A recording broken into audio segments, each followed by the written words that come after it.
Dr. Caroline Leaf is a world-renowned clinical and research neuroscientist, communication pathologist, and audiologist.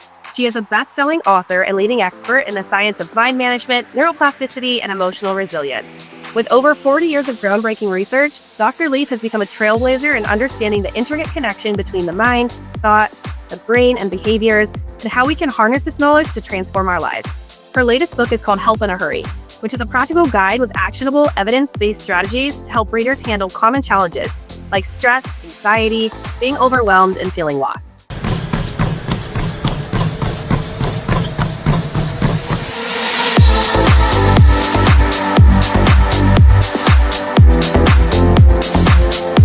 The More Life Project is produced by Aspire LLC. Views are our own. This is not medical advice. Always check with your healthcare provider before making changes. Dr. Caroline Leaf, welcome to the More Life Project. We're so excited to have you and just hear about you and all of your research, all of your writing. So we'll just dive right in. I know right before we started this recording, we were talking about if we got our morning workouts in, and Andrea made some excuses as to why she wasn't able to get it done. Very good excuse. I did it. And you had mentioned something about guilt and how we shouldn't get caught up in that guilt. So I'll just throw it to Andrea. Yeah, we can just start with that. I thought that was such a very kind thing to say, first of all, was to release people of that guilt. And I love that, Lauren. So I had an excuse, as Lauren pointed out, because I actually set out the wrong shoe was on the other foot. The shoe was on the other foot. I had two different shoes and I didn't want to wake my husband. Lauren made a really positive choice for herself and just chose to change her alarm. But on the heels of that, you made a comment about how we shouldn't feel guilty. And I think it's really, I want to dive into all things, just about, from your book and a lot of different things that, you discuss in your most recent book, which is, you want to plug your book real quick, your most recent book? Oh, it's very sweet. Thank you. It's called Help in a Hurry, which I think we all need. Yes, absolutely.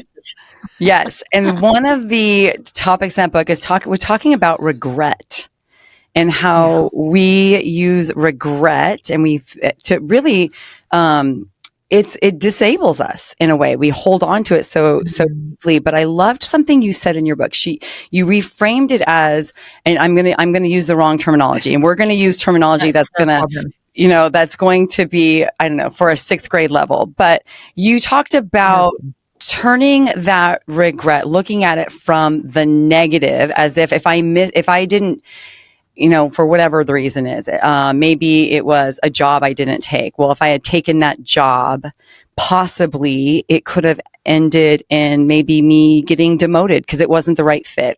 So can you talk to us a little bit about how you can reframe regret? Because I think that that's something that a lot of people that struggle with in their lives, just how they missed out on something and now they're just going to dwell on that and ruminate on that. And I would love for you to talk about that a little bit. Absolutely. Do you want me to talk about the guilt as well? Yeah, let's talk about the both. Orange Theory guilt. Yes, guilt both of it, all of it. Guilt and regret. Let's just dive right in. Topics, yeah. We're super positive on this podcast. Oh, I see. No, you chose good topics here. Okay, well, let me hit the guilt one quickly first, because I know that guilt is such a massively consuming emotion, and so many people feel it. And we really do live in a day and an age that, honestly, the word cooks is coming up into my head. People are like literally cooking themselves in guilt because there's so much pressure to do so much stuff and to achieve so much stuff, and the hustle culture and all that kind of thing. But essentially, when you regret not doing something, and let's put the regret side, the guilt, which they tie in. When you feel guilty, that emotion is actually not a bad emotion if you look at it correctly. So if you say, okay, well, I feel guilty for, not doing Orange Theory, or guilty for not whatever. But if I say, if I see that guilt as something bad, or then it's going to make me feel worse. So the impact on right down to the level of my DNA is going to be negative. So it's going to have, because whatever you do with your mind is going to change the way that your brain and body functions. So therefore, your next workout, for example, if it's guilt around missing a workout, will not be as effective because you're coming in with undealt with guilt. And so when guilt is not managed correctly, if it's not seen as data to grow you, but is seen as data to make you feel worse, to batter you, it actually changes your DNA, so you don't get as much benefit from the next workout, or even if you still go to the workout in that moment. So regret like drains good energy. It shifts. The guilt. Oh, sorry, I keep muddling the two. It's okay. The guilt, because they're so closely linked. So therefore, that's why I said don't feel guilt. Or if you do feel guilt, manage that guilt. Say, okay, I feel guilty because I was supposed to do a workout, but I didn't do a workout, but I had a reason. I had a really good reason, and it's an acceptable reason. I'm not going to go wake up my husband, or I woke up in the middle of the night and I wanted to sleep in. These are really good reasons, and you give yourself permission to accept those reasons.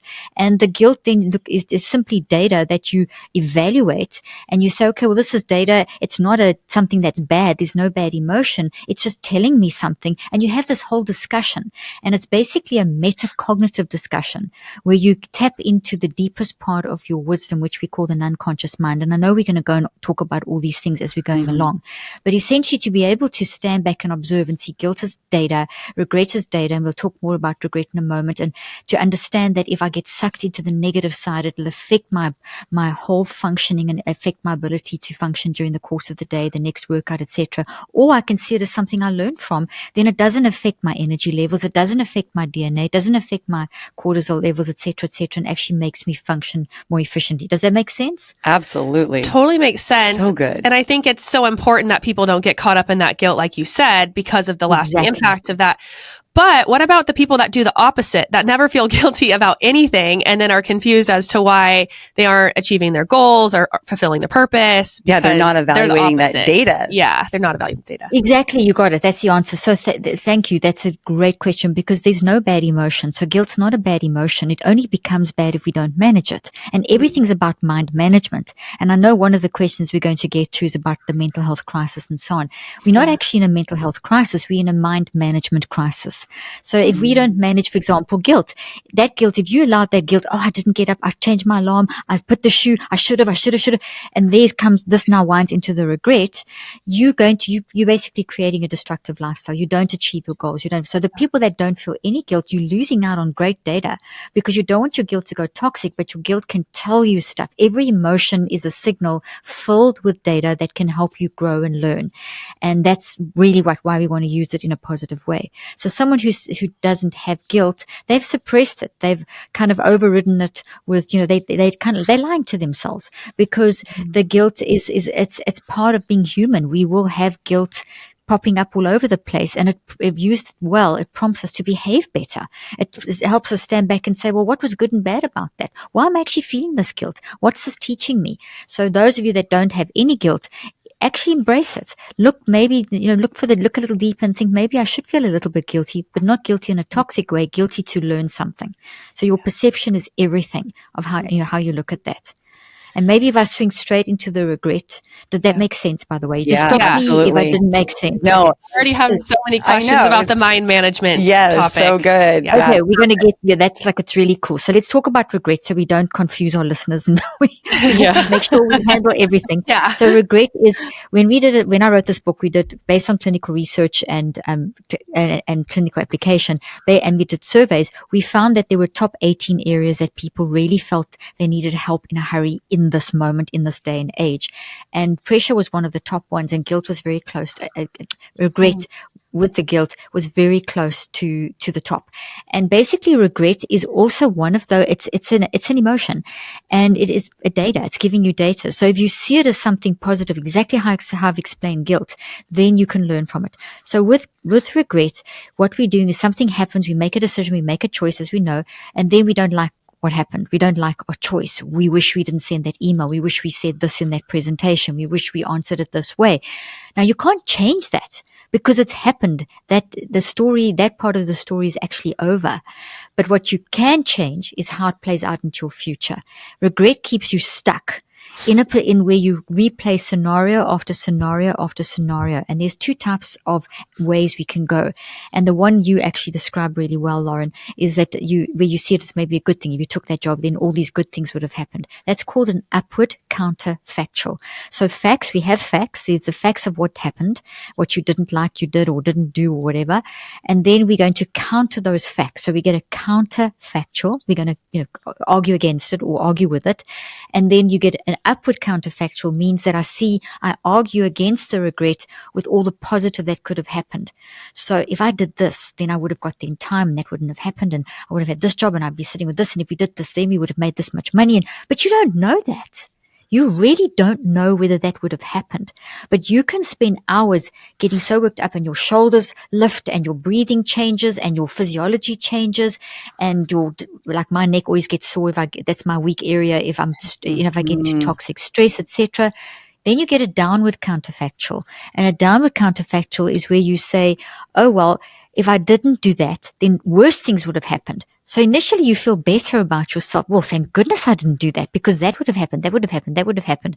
But you also get stuck because you don't know either if that would happen. So we waste an inordinate amount of energy going in these hamster wheel loops. And so what we need to do is literally, do you want me to tell you what we need to do? Or do you want to come to that later? Do you want to come to that? You tell us what we need to do. Tell us what we need to do. That overthinking, that spiraling is something that I definitely, I can get stuck in certain areas of my life. And I think that's so common. Yeah. And well, she refers to, Dr. Leaf, you refer to it as overthinking versus deep thinking. Yes, and they all, even though I've separated these things and we talk about them, they all roll into each other. So there's very possible that, when you're in the regret, overthinking is what you're doing. You're overthinking, and then you, as you quite rightly say, you get the deep thinking, and the deep thinking is a counter to the overthinking. So you can literally bring that into the regret to help you. So it's not like in the book, yes, there's different chapters, and when we teach about them, these are different concepts, but they all blend, they all blend, and you use them the way you need to use them. So I'm really glad you mentioned those two concepts. So essentially, if you're in this regret cycle and you find yourself spiraling into overthinking and intrusive thoughts popping up that are keeping you stuck, because generally when we start down these visualizing these scenarios, it'll trigger other regrets and other situations and that we haven't dealt with. And those are the intrusive thoughts, and they come up and they keep us stuck. But now regret cycles and intrusive thoughts and overthinking, all of these things are actually your best friend. If you look at them as data telling you something about yourself that you can learn to move forward. If you see them as negative things, like the guilt, if you see them as negative things, they basically drain your energy and you go in the opposite direction. You get caught in a loop and you create this toxic cycle. So what one needs to do is not deny that regret. It's to actually stop and say, okay, I'm going to step back for a moment and I'm going to explain this, and then maybe we can explain the science after, but I'm going to explain the technique first. You step back, and literally you can physically step back or step back in your mind, and you go into what I call a multiple perspective advantage. You look at this now from a big picture, multiple perspective. You add in a big dose of compassion and kindness and take all judgment out, and you treat yourself like your best friend or someone that you really love and care for, and that you are going to be really compassionate and kind. Really important to set that scenario. And then you say, all right, let's talk about this. Let's look at your regret. Say it, and say it out loud. So in other words, don't keep it in here. Get it out. Say it out loud. If you're in a situation where you can't speak out loud, write it down. If you can't do either, wait until you're on your own. Speak it out loud. As soon as it's out, you've weakened its hold. You've weakened neuroscientifically. You've weakened the network. And now when it's weakened, that means protein bonds are weakening. You can actually you drive neuroplasticity, which means you can rewire the network. Okay, so get it out. Say it with no judgment. Yes, you're regretting that if you didn't take that job, to use your example, then listen, if you took that job, then you'd have more money, you'd have this, you'd have success, yes, this is valid. And you tell yourself, this is a very valid regret that you're having. And there may be a lot of truth in this. And so as you speak like that to yourself, you've basically taken control back. Then you say to yourself, how does this make you feel? It makes me feel terrible. Where are you feeling that in your body? My shoulders are tensing. What is that? How's that affecting what you're about to say and do? I'm about to get self-critical. I'm about to fight with someone. How does that affect your perspective? I'm just thinking it sucks. Life sucks. My job sucks. See, there's no judgment. I'm just getting it out. I'm asking myself I'm gathering awareness of 4 basic signals, which are how we show up in life every moment of every day, with our emotions, behaviors, bodily sensations, and perspectives, all in the book and in my app and all that stuff. And we can talk about that at the end. Now, once I've done that, I've now put myself in a position of power. I've got it out. There's no judgment. I've gathered awareness. Now I can reflect and say, okay, well, why do I think I'm stuck in this? And a little bit of who, what, when, where, why. Not too long, just a little bit. And maybe you'll say something like, well, I'm not very happy in my current job, and I really wanted that promotion, but I didn't get it. So this job seemed like a better alternative, but did I really want that? So, okay, well, if I did or didn't, the why seems to be that I'm frustrated because I'm not where I want to be in work, in my career.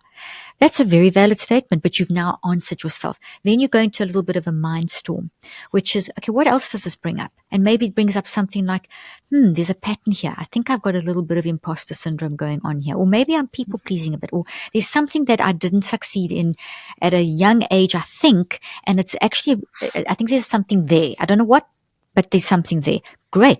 You don't have to have the answers. Just let it come up. Very important, because we are opening up to levels of all the connected memories in our wisdom level. Because in our deepest level, where our wisdom resides, which is called the non-conscious mind, not only do we have the problem and the source of why you regret not getting that job, but you also have the solution of how to get out of it. And not one, you have multiple solutions. So inside the depth of us, there's always an answer, but we have to get to it. But we can't get to it if we get stuck in guilt and regret in the negative way. And the guilt that comes with regret, or the guilt on its own, or the regrets and the overthinking and into whatever combination comes up in those moments.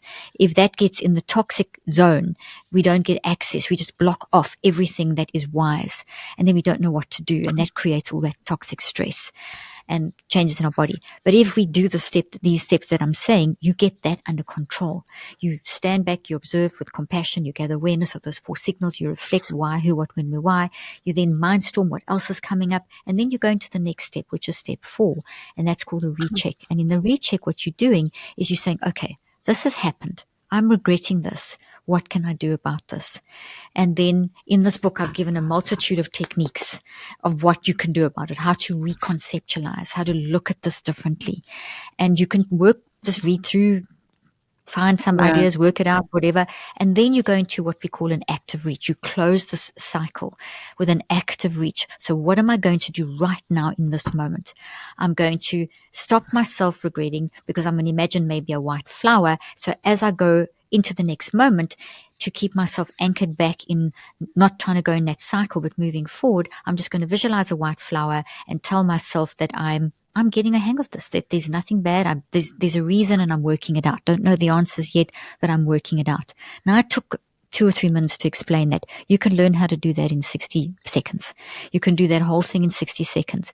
Those 5 steps that I've just described is a basic formula of how we can rewire, capture thought, capture a regret cycle, and rewire it, and stop it from becoming worse. Now, you can't rewire a habit in 60. Yeah. It is. Now, you can't rewire a habit in 63 seconds, but you can catch the moment, find the pattern. The thought. And then if you see it's a pattern, then you take it through 63 days. That same formula, because that formula is based on how the mind works, how the brain works, how the mind-brain-body connection works, how life becomes thoughts in these networks. So I've taken all that science, found the formula of how it happens, and then when you use that formula, you can reverse engineer. And that's literally, you can do that in the moment, 60 seconds, and you can do that over 63 days, which is the time it takes to rewire patterns. Yeah. Now, I've said a lot. Yeah. No, I love all of that. And especially just love how you are saying we need to take ownership over our thought patterns, and there are strategies to overcome these negative thought spirals that we all get stuck in. We're all human. Yeah. It reminds me, like when I'm coaching my Orange Theory members and they're on the tread in a really challenging effort, I don't talk about how it feels physically. I try not to talk about their strength or any of that. It's your mind. Like, you're training your mind, and the thoughts that you tell yourself are going to determine your success. So you had mentioned like being your best friend. I would say be your own hype person. I had a soccer coach that talked about mental toughness. It wasn't about soccer. It wasn't about physicality. It was about mental toughness. And I know, Andrea, your coaching style relates to that as well. And just getting people to feel empowered in their own ability to dictate their results and their future. And I'm just curious your thoughts on how that relates to like the mental health crisis, specifically social media, because you're saying take ownership and and do these strategies to make the changes for yourself. But what we see on social media is a displacement of responsibility on everybody else. Everything's a diagnosis. People that think differently than you. Yeah. It's everything. Your mother, you blame everything. Yes. Everything. Yeah. I would love to hear what your thoughts are on that, and just the blame, like Lauren said, placing the blame instead of taking ownership. And not to say that people do not genuinely struggle with mental health issues, and we don't want to take anything away from people who genuinely are struggling, but it feels like we went from some people are struggling to now everybody is struggling and no one knows what to do about it. So they wear brilliant those as a badge of honor, though, sometimes too. It's true. Yeah, it is. Sorry. Yes, it is true. If no, go ahead. It's like social credit. Yeah. If you have something. Yeah. Oh yeah, it is. So everything's kind of shifted and changed, and there's so much to say about this. The answer starts with understanding mind, though, and mind management, which is what you were interested in me saying earlier on. So in terms of the social media aspect and the blaming, a lot of it is because we are looking for answers to try and solve problems, and it seems so easy just to label something, but there's a massive negative impact. And we see that the research shows that this whole labeling that has actually been going on for about 50 years. It's grown out of the biomedical movement, and then you've got the technology movement at the same time. The biomedical movement is basically is getting a diagnosis, tracking it to, which means that you track it to an underlying biological cause, and then you find a medication to target that. Now that works fine if it's your heart, if it's your brain, if it's something physical in your brain and body. It does not work for the mind. And it's been an absolute disaster. And it's created a situation where people are dying 8 to 25 years younger than they should from preventable lifestyle issues, which are thought mind related. And it's also happened as the rise of technologies happened.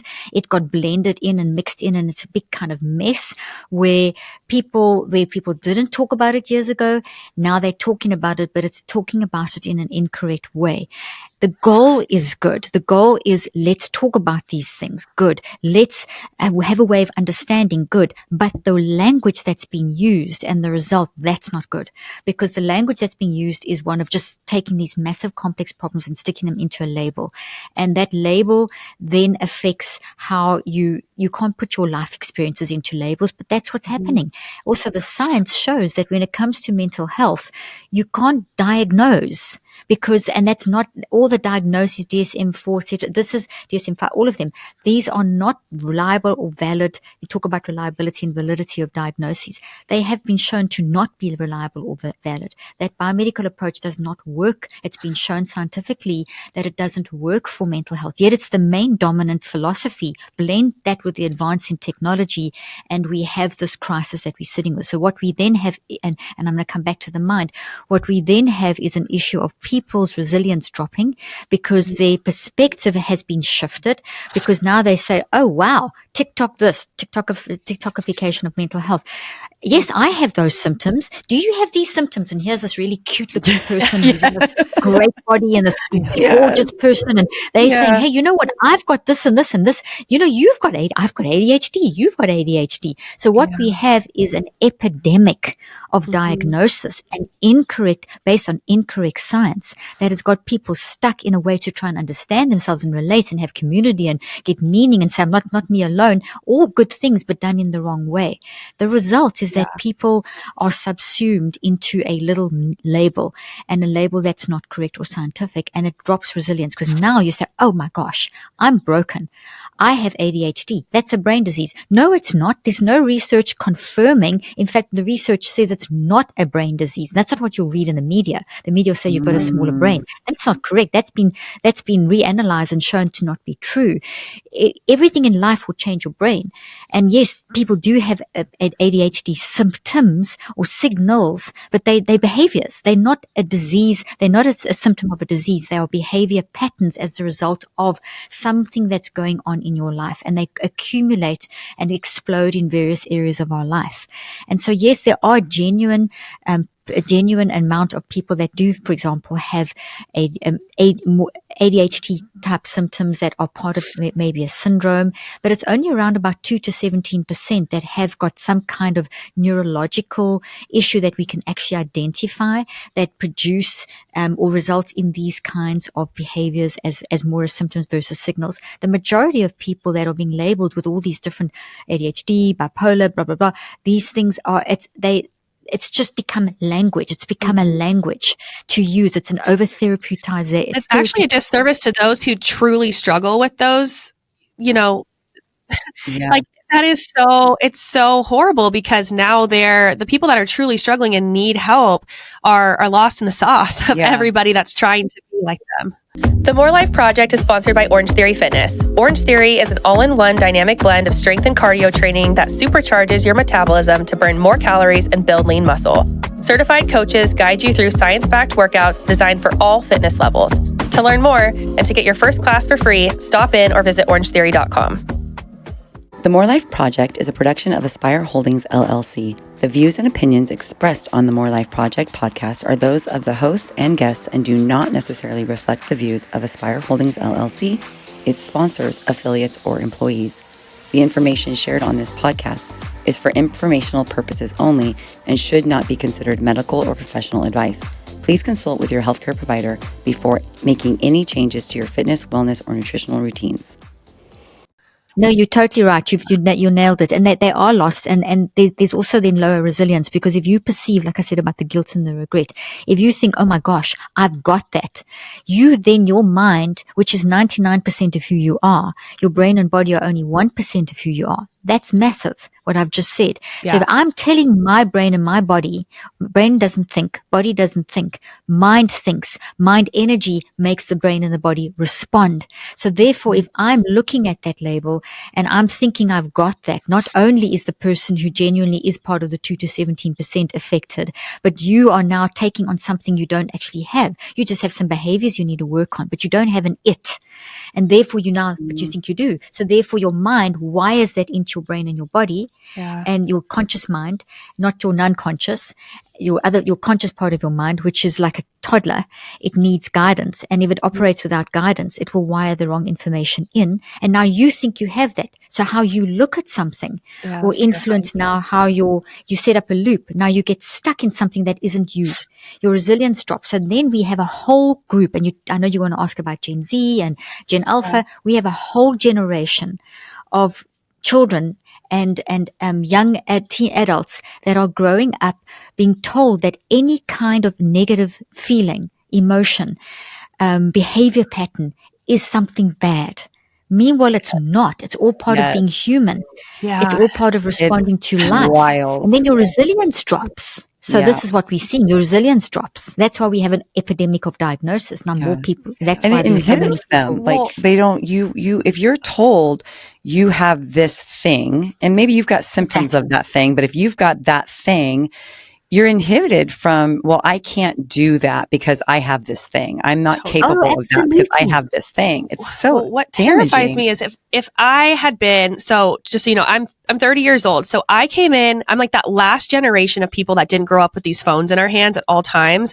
I got an iPhone at 16, but there weren't apps and things like that were so prevalent until I was like 20. So I escaped, thankfully, but I had such low, you speak on resilience, and that obviously relates to fitness and everything. But the mind resilience, I had such low resilience when I was in like junior high and high school. I really struggled with sports. I played soccer, and I was someone that was strong and confident and sharp when it came to school and family and friends. But when it came to soccer, I struggled so hard. And my dad, I'm so grateful for his very aggressive approach to helping me through that, because he just kept saying, you get to choose your thoughts. Your thoughts become your reality. If you want to play poor me or feel bad for why you're not performing, then you're never going to perform. And he would put these sticky notes on my mirror in my bathroom, and I'd be so annoyed when he would do it. But they were all these quotes about mind control. And, what's that quote? Whether you think you can or think you can't, you're right. It's such a basic cliche, but it's so true. And now, I had sticky notes from my dad showing me the way that I wasn't fully accepting at the moment, but I look back and I have them all saved and I'm so grateful for that. But this generation, Gen Z, now has that messaging coming from their cell phone. And it's not controlled by a parent or a coach or someone like you that's credible to give advice. It's all of these online people. It's frightening. Exactly. And these influencers, I mean, you'll have someone who's done maybe 4 years of their basic degree and they've got a bit of neuroscience, and now they're on TikTok and they're now an influencer with millions of followers, and they don't have any experience. They don't even really understand. Have you worked with a patient? Have you actually, I mean, I've had 40 years of experience in this game and I'm still learning, so when I see someone who's 20 and they're telling people that you've got this and this, it's a huge concern that people are being sort of misled. And to your point as well about the mind, Two points here what you said about, thank goodness your dad did that. The mind, I don't know if you heard what I said a moment ago. Your mind is 99% of who you are. Mm-hmm. Your mind encompasses your conscious mind, your subconscious mind, and your non-conscious mind, not your unconscious. Unconscious is a brain state. Your mind is not your brain. They're not the same word, but they're used as though they're the same word in most of the current languaging and TikTok and in mental health and that. They're not the same. You'll hear all this, oh, my brain, this and your brain can't think. Your brain doesn't do any abstract thinking. If we do open brain surgery and we have open brain surgery, patients are awake. I don't do the surgery, but I have my colleagues do, and I know the research very well. If you stimulate a part of the brain, a memory will arise. The person will say something, but it's jumbled until they say, "Oh, I'm seeing a door. Oh, I'm seeing a cat. Oh, and then they give you the context. It's not the brain that gives the context. The brain was just triggered to release literally a vibration that activated the mind to see door, and then the mind closed the story. So the mind is the driver. The mind is fundamental. The mind is who you are. It's your thinking, feeling, choosing. It has different levels. Your conscious mind that works when you're awake, and that's the part that gathers data and processes, like a toddler, hungry to learn, excited, but a toddler needs guidance. And the guiding part is your subconscious. The subconscious is like a parent saying, hold on, let's just not jump off the chair or stick our hand down the dog's throat or run in the road. There's guidance sort of thing. These are silly examples, but you get the picture. And that's the subconscious. And now the subconscious, the parent is getting all their wisdom from life experience and from books and from other people. That's the non-conscious. I'm just trying to give you a relatable. Sure. So the mind has got these three levels. And the point that I'm making is your mind creates those thoughts your dad was talking about. Mm-hmm. Your mind, from the moment you wake up till the moment you go to sleep, everything you're experiencing comes into your mind, your non-conscious mind first. Your non-conscious mind creates a thought out of that, finds connected thoughts, builds this whole network, puts it into your body as a sensation, puts it into your subconscious mind. Your subconscious mind then puts it into your conscious mind as those 4 signals I spoke about earlier on: emotions, behaviors, bodily sensations, and perspectives. And you, with your conscious mind, you choose to listen to those signals, stand back and observe and do that whole thing I told you in the beginning, or you just get sucked in and say, okay, well, I've got ADHD, or I can't do this, or this is, and you then get stuck in the conscious mind brain network, and it's a toxic network. Or you stand back and you rewire it. So your mind creates thoughts. The non-conscious, along with the subconscious and the conscious, creates the thoughts. Those thoughts are physical and energetic networks throughout your mind, brain, and body. And those are the things that drive you. So, but they're flexible. They're neuroplastic. You can change them, or you can choose to grow them. Whatever you think about the most will grow. So the whole TikTokification of mental health is growing networks that are incorrect information, that have partial truths. That's why they sort of feel comfortable. But the impact of them is out there. People's mental health is worse than it's ever been because it's not working. Well, and they're relatable. People hear a soundbite and think, oh yeah, that describes me. Oh, that's very similar to how I would have approached that. And so then they take on this whole persona. It becomes their persona. Well, people don't want to be challenged with something that is having them take ownership over their thoughts, and then the work that they have to put in to change it, the discomfort that arises. Instead, they'd rather relate with it and be sad. They get stuck in that, oh, I relate to this, which is lovely. That's wonderful. But then what are you going to do about it? Exactly what you just said. What are you going to do about that? Because you can relate to it, and fine. If you relate to that, we're not decrying that.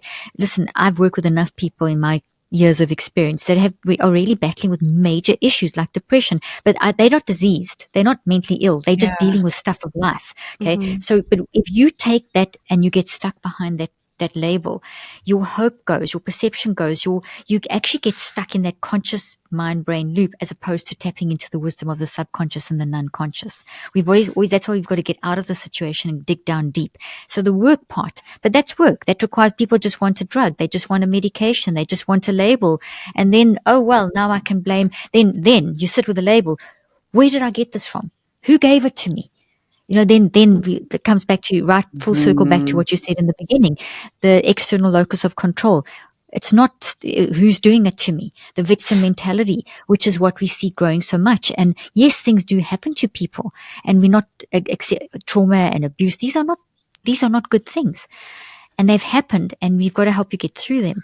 But it's up to you to choose how you're going to get through them. You can't force that person to say sorry to you. It doesn't mean it's right what they've done, but you have the right. Do you want to let that affect the rest of your life? Yeah, you get to choose have the ability to change.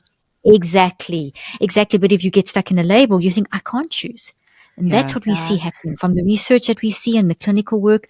People think, well, is there any hope? I talk to teenagers now, and I've given talks my entire career. Teenagers 20 years ago would actually, that makes sense. Thoughts, teenagers now, but isn't that a disease? On my serotonin, isn't my serotonin? Well, I can't help that. The difference between generations is crazy because you have this younger generation, which is what you just said. It's like a disease. I'm stuck. Yeah, this is there's who I something am. wrong with and then you have my parents' generation. They're like, everybody has trauma. Get over it and move on. We got to find somewhere in the middle. I didn't get caught up in that. I walked uphill both ways. So it's like we have to find a way balance. To get in the middle. There is a balance. I love what you said earlier. I think there is a desire to escape discomfort. We see it as coaches in the studio. Absolutely. We see it in I have 2 children that are one will be 19 tomorrow. Oh, happy birthday, Bodhi. Bodhi's going to be 19 tomorrow. And then I have one that'll be 21 in January. But there is this, I see this in my kids' generation, this, like you said earlier, discomfort is bad. Avoid it at all costs. Discomfort is a bad thing. I need to avoid that. And anxiety is a bad thing. And I love that I think it was in a podcast I think I listened to, but you, and maybe it was in your book, but anxiety itself isn't the bad thing. Something that's causing the anxiety, we need to address that and evaluate that. And I think that's where mental toughness comes in, is the willingness to sit down and not avoid it, but to deep think about it, figure out what is causing that anxiety, what's causing that discomfort. The anxiety thing. Okay. We have big questions about anxiety. It's just such a buzzword, and I don't want to be insensitive. But my mom I keep talking about my parents, because it's like these kind of conversations and my reflection as I'm maturing, I realize what a positive impact my parents had on me. My mom's like, don't even say the word, because you say it and you believe it, and that's it. Just don't even believe in it, and it's not saying that it's incorrect. But if I actually think about how I am, I have major anxiety, major social anxiety, but I'm not going to label it like that, because that would have hindered me from doing like literally what my whole career is leadership. I lead all of our studio managers in the region. I'm speaking, I'm in public, being seen, and then coaching as well. You're kind of like on a stage in our studios. And if I think back to my old self, that would have been my worst nightmare. And I tell people that I'm an introvert. That's my worst nightmare, but I do it because it helps me grow. That discomfort I feel doing this every day helps me grow. And I'm so passionate about helping other people find that. Yeah. But if you feel that discomfort and it's like anxiety, well, then I'm not able to do that. And I'm just going to find something else. And you miss out on so much. And and like you said, there are people, both of my children have struggled with anxiety since they were little, like itty bitty, like 3 and 5 years old. We didn't realize at the time that they were having anxiety and panic attacks, even very young age, until they were older. But the way, and I'm actually grateful for that, because the way that we dealt with it was coping mechanisms, coping skills. Okay, well, let's breathe through that. Let's find out we would, like with my daughter, we would always say, like, go put your feet in the pool, because the pool was cold, and she would go outside, put her feet in the pool and breathe. And then we would get through that. But we learned how to walk them through it, but not avoid it, because that was a concern of mine. Was like, well, this will be debilitating for them if we don't address the root causes, or if we don't address how you cope in life, because the coping in life doesn't go away. No, you have to continue to cope in life. Exactly, So you have a challenge. You're going to have to cope with life and manage these symptoms. I would love to hear your thoughts on people that do struggle with anxiety and how you still have to manage life and cope with life. Okay, so very good. Thank you for sharing all of that, both of you, what you've just shared. So essentially, anxiety is an amazing emotion. It's an amazingly powerful signal telling you information about yourself. Very interesting studies were done, actually, University of Texas and University of Tokyo, very, very interestingly enough, and looking at different. how I know, two different types of worldviews, literally. And what they both were looking at is how we view emotions will impact how we function. So I'm a psychoneurobiologist, so that's also what I look at. So this was a very interesting study. So your perception of something is key.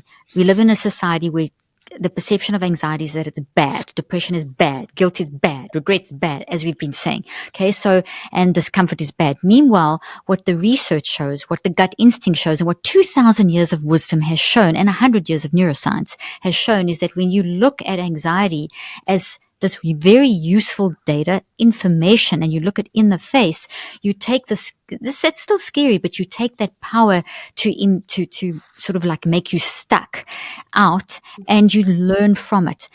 The whole philosophy of life and these studies, specifically I'm thinking of this Tokyo, Texas study, where they actually were looking at this perception. Those that look at anxiety, depression, etc., emotions as negative results and potential illnesses and symptoms of illnesses got worse, had worse problems, got sicker, battled in life, just really did not do well. But those that saw, okay, this is hard, I'm going to cry, I do feel anxious, it makes me feel terrible, but they go through and face it and then find the source, deconstruct and reconstruct through the tears, through the yelling, through the swearing, fighting through, moving forward. It's not easy. It's up and down, up and down, up and down. And part of the research we've done is look at that healing journey over 63 days. So if you're working on anxiety, there's ups, there's downs, there's ups, there's downs, there's points like at day 36, you feel absolutely terrible because suddenly you've got increased insight into the source of the anxiety and you feel even more anxious, but it's a different anxiety. It's not incapacitating anxiety. It is informed anxiety. So what I'm talking about is the way we perceive something shifts anxiety from being this terrifying thing into something that informs us. It's not incapacitating. It's actually information. And it's okay to cry and break down but you've got to keep moving forward. So you don't get stuck. You want to get stuck, but then you want to know how to move forward. So you fall in the sinking sand, but there's the rope. Reach out, pull yourself out. It's hard. Go through, keep moving, etc., etc. And what we're not teaching today, and there's a lot of research on this too, and part of what we've done is, and I shouldn't say we because it's not what I teach, but what we hear a lot of in sort of therapeutic approaches and the whole TikTokification of mental health is that, breathe through it, which is great. Breathing does all these wonderful things. But if you only breathe, it's not enough. If you talk about it, how does it make you feel? Programs in schools, etc. But if you only bring it up, now I've maybe calmed myself down through breathing and I've maybe spoken about my emotions. But now what? Then you stop there. You'll get worse. So as soon as you can't, it's like flying a plane. You prepare the plane, you take off, you fly, you land. The pilot needs to know how to do all of that, or there's going to be a crash. What we're doing in our current, what's being done in the current biomedical model is there's a lot of preparation, meditation, breathing, beautiful stuff, green juices. I mean, you know what I'm talking about. Yeah. Good stuff. And then there's a lot of techniques. So there's a lot of preparing the plane and there's a lot of landing the plane. What about the taking off, the flying, and getting to the point where you can land? That's being skipped.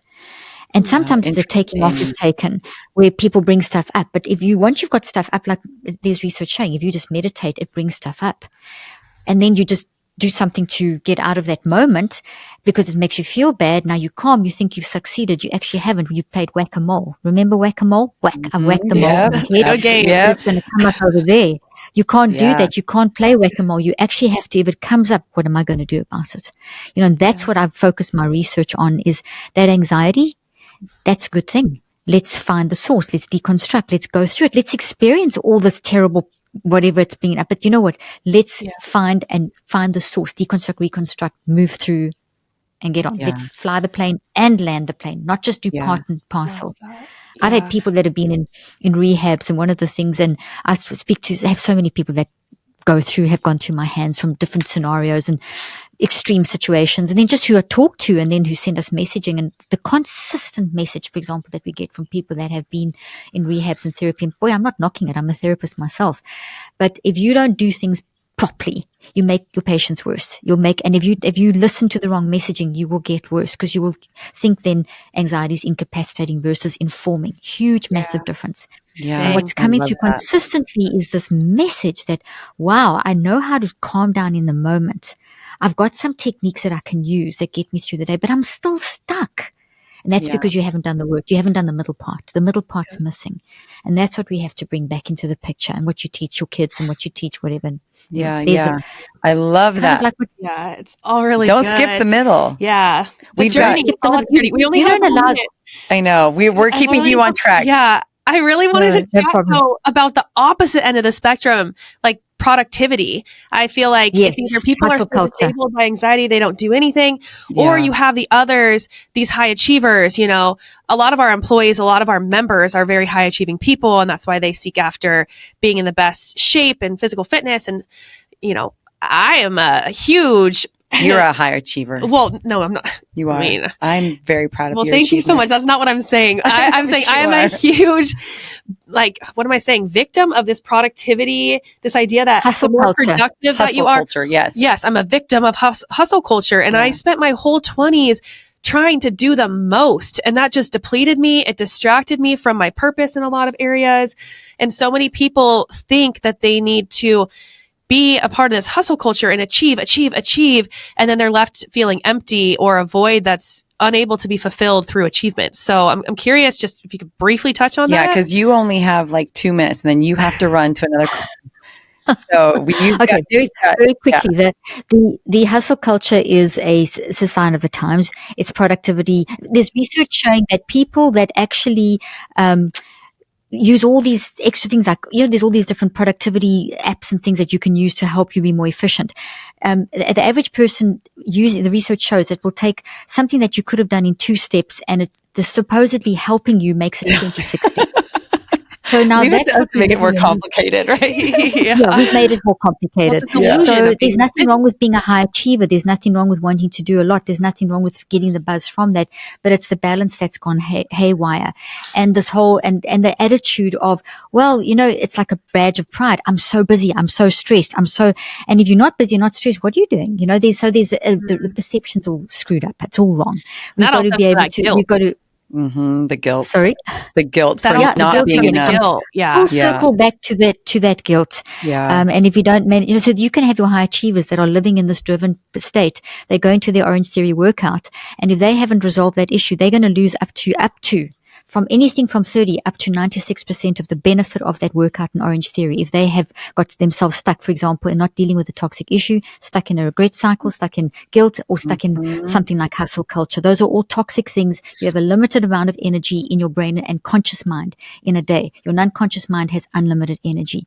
So it's going to be used up in different ways. You've got enough for exercise, for doing things. When you manage your mind, you've got enough. If you don't manage your mind and you're stuck in the toxic culture of hustle culture, guilt, regret, etc., you zap that energy. It's like too many apps open on your cell phone. The battery goes dry before it should.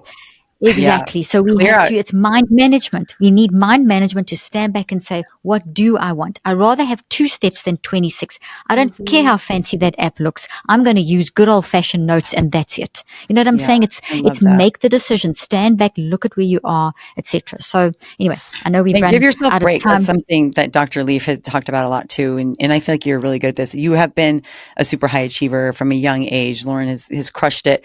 But I feel like over the last 5 years or so, you've really learned to like, okay, I need to step back and I need to take a break, a mental break right now. We wordle. We wordle a lot. Especially these last couple years, I've tried to really recognize like being busy is not a badge of honor. In fact, the people that are less busy and more intentional are more productive, but just it's more sustainable success. More peaceful.